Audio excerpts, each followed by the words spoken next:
प्रिय विद्यार्थियों, आज के मेरे ई व्याख्यान का विषय बीए प्रथम वर्ष हिंदी साहित्य प्रथम प्रश्न पत्र के अंतर्गत कवि नरोत्तम दास द्वारा रचित खंड काव्य सुदामा चरित से संबंधित है।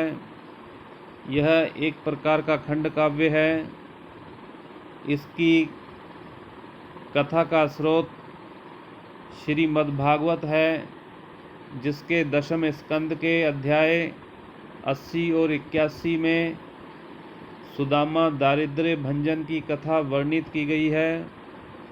इस खंड काव्य की भाषा ब्रज भाषा है। अपने खंड काव्य का प्रारंभ करते हुए कवि नरोत्तम दास श्री गणेश का स्मरण करते हैं, उनकी स्तुति करते हैं और अपने खंड काव्य का प्रारंभ करते हैं। पहला दोहा उन्हीं से संबंधित है, उनकी स्तुति से संबंधित है। कवि के अनुसार श्री गणेश सुमिरन करो, उपजे बुद्धि प्रकाश, सो चरित्र वर्णन करो, जाते दारिद्र नाश। अपने खंड काव्य का प्रारंभ करते हुए कवि श्री गणेश की स्तुति करते हैं, उनका स्मरण करते हैं, उनकी वंदना करते हैं, उनकी आराधना करते हैं और कहते हैं कि जिनसे बुद्धि रूपी ज्ञान उत्पन्न होता है, बुद्धि रूपी प्रकाश उत्पन्न होता है और अंधकार का विनाश हो जाता है, इसके माध्यम से मैं एक ऐसे चरित्र का वर्णन करना चाहता हूँ जिससे समस्त दरिद्रता नष्ट हो जाती है, अर्थात समस्त आलस्य खत्म हो जाता है। उसके बाद दूसरा दोहा है, ज्यों गंगा जल पान ते पावत पद निर्वाण, त्यों सिंधूर मुख बात ते मूढ़ होत बुद्धिवान। इसके पश्चात कवि गंगा की स्तुति का बखान करते हुए कहते हैं कि जिस प्रकार गंगा के पवित्र जल का पान करने से, उसका सेवन करने से पावत पद निर्वाण अर्थात हमें मोक्ष की प्राप्ति हो जाती है, उसी प्रकार सिंधूर मुख बात, सिंधूर अर्थात हाथी का मुख अर्थात श्री गणेश, उनकी बात करने से, उनका वर्णन करने से, उनका बखान करने से मूढ़ होत बुद्धिवान, जो मूर्ख व्यक्ति होते हैं वो भी श्रेष्ठ ज्ञानी बन जाते हैं। तो इस प्रकार अपने प्रथम दोनों दोहों में कवि ने श्री गणेश का स्मरण किया है, उनकी स्तुति की है, उनकी आराधना की है, उनकी वंदना की है और ऐसे चरित्र का वर्णन करना चाहते हैं वो इसके माध्यम से जिससे समस्त दरिद्रता का नाश हो जाता है। उसके बाद तीसरा दोहा है, कृष्ण मित्र कई जन्म को ताको वर्णन कीन्ह, सुख संपत्ति माया मिले सो उपदेश जू दीन्ह। उसके बाद कवि कहते हैं कि मैं कृष्ण के मित्र का कई जन्म को, जन्म जन्मांतर का उनसे संबंध था, कृष्ण के मित्र अर्थात सुदामा का ताको वर्णन कीन, मैं उसका बखान करना चाहता हूँ, मैं उसका वर्णन करना चाहता हूँ अपनी कथा में, अपने खंड काव्य में। ऐसे कृष्ण का और उनके मित्र का सुख संपत्ति माया मिले। सुख संपत्ति और माया किस प्रकार से उनका बखान करने से मिलती है, ऐसा मैं उपदेश अपने खंड काव्य के माध्यम से पाठकों को देना चाहता हूँ।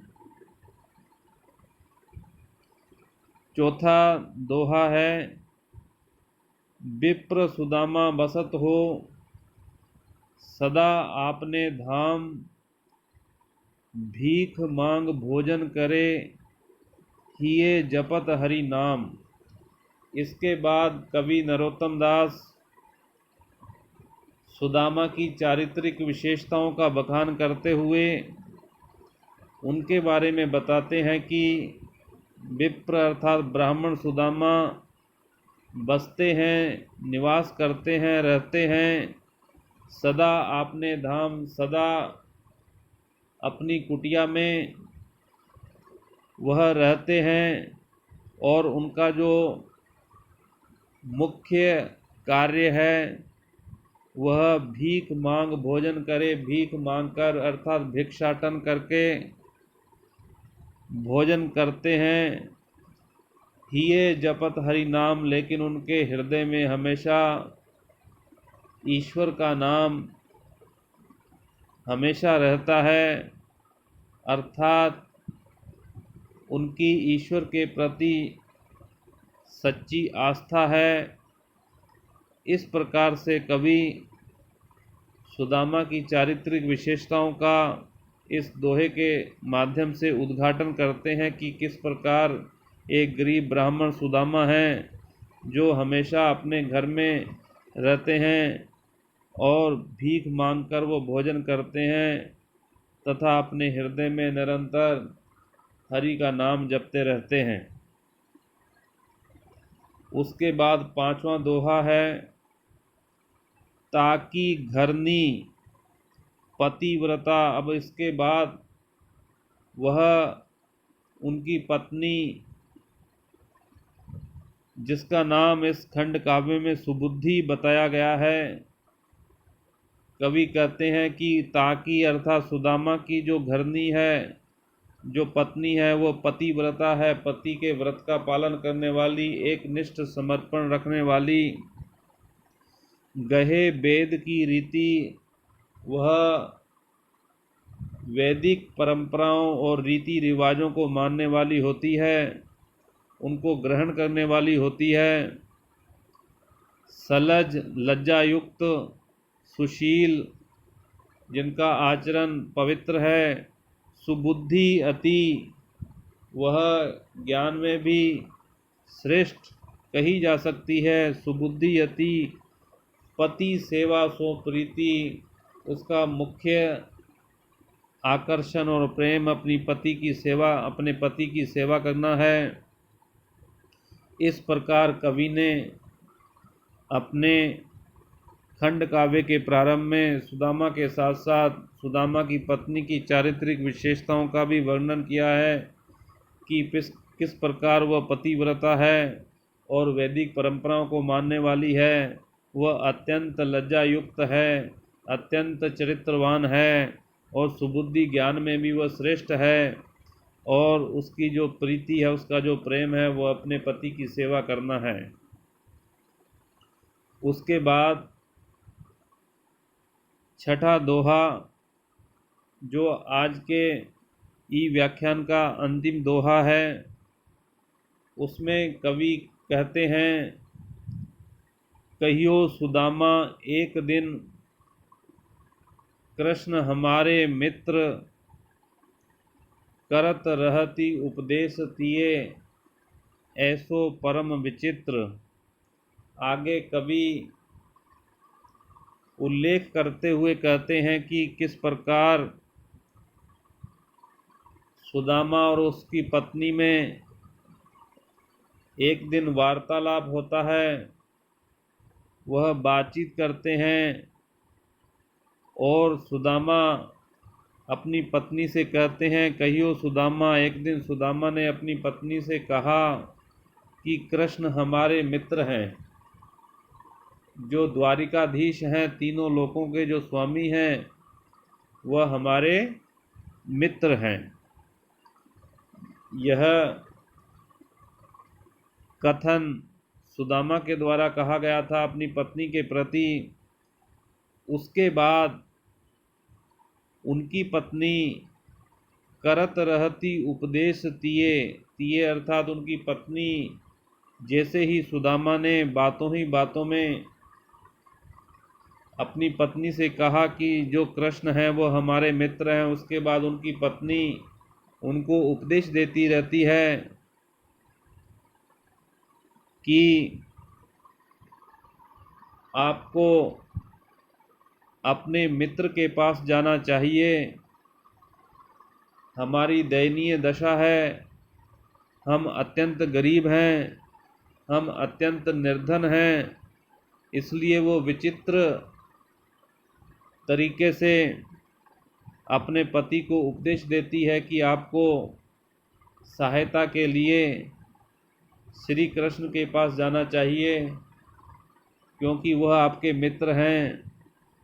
यदि आप उनके पास जाएंगे तो वह किसी न किसी रूप से आपकी अवश्य सहायता करेंगे, ऐसा मुझे उन पर विश्वास है। तो विद्यार्थियों, इस प्रकार प्रथम 6 दोहों में कवि नरोत्तम दास ने अपने खंड काव्य का प्रारंभ करते हुए सर्वप्रथम गणेश की वंदना की है और उसके पश्चात सुदामा के चरित्र का बखान किया है।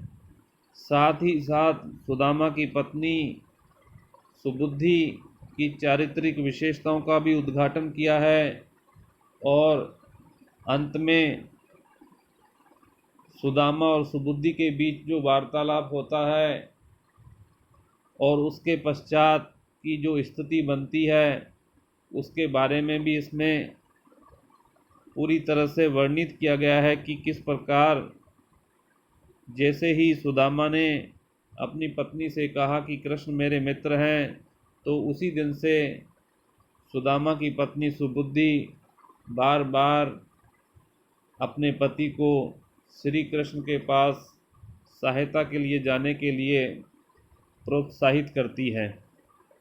अगला ई व्याख्यान अगले वीडियो में प्रसारित किया जाएगा।